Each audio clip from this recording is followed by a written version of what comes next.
ఆంధ్రప్రదేశ్ పరిస్థితి తలుచుకుంటే భయం వేస్తుంది. నిన్న ఒక సంఘటన చోటు చేసుకుంది. ఒక చోట ఒక దొంగతనం జరిగింది. అక్కడ ఒక ముస్లిం మహిళ వెళ్తుంటే ఆ అనుమానం వచ్చి ఆపి బురకా తీసి చూపించమన్నారట.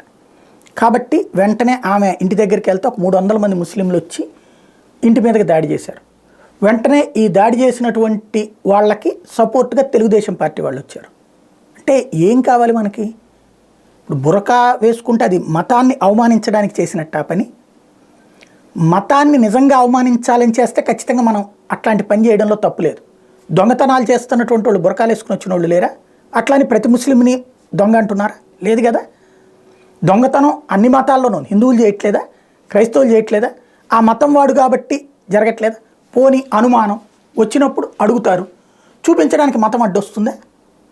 ఎందుకని ఇట్లాంటిది? పోని ఈ గొడవల్ని ఎలా రాస్తున్నారు పత్రికలు? ఈనాడు ఆంధ్రజ్యోతినేమో వైసీపీ వాళ్ళు ఎట్లాంటి వాళ్ళు ముస్లిం మహిళల సంప్రదాయాల్లో జోక్యం చేసుకుంటున్నారని చెప్పేటువంటి ప్రయత్నం. అదే వైఎస్ఆర్ కాంగ్రెస్ పార్టీ దాన్ని సైలెంట్గా ప్లే చేస్తే, అంటే ఇక్కడ ఈ రాష్ట్రంలో మైనార్టీలను రెచ్చగొట్టడం ఎవరి కోసం? ఇప్పుడు చివరికి కులాల వారీగా రెచ్చగొడుతున్నారు, మతాల వారీగా రెచ్చగొడుతున్నారు. నిస్సిగ్గుగా పత్రికలు మూడు కూడా, ప్రధాన పత్రికలు మూడు కూడా తమ తమ పార్టీల ఎజెండాల కోసం, తమ వాళ్ళకి కోసం ఎంతకైనా దిగజారిపోతున్నాయి. రాబోయేటువంటి రోజుల్లో రాష్ట్రాన్ని రావణ కాష్టంగా రగిలించేందుకు సిద్ధపడుతున్నాయి. అత్యంత ప్రమాదకరమైనటువంటి సిచ్యుయేషన్ తీసుకొస్తున్నారు వీళ్ళు.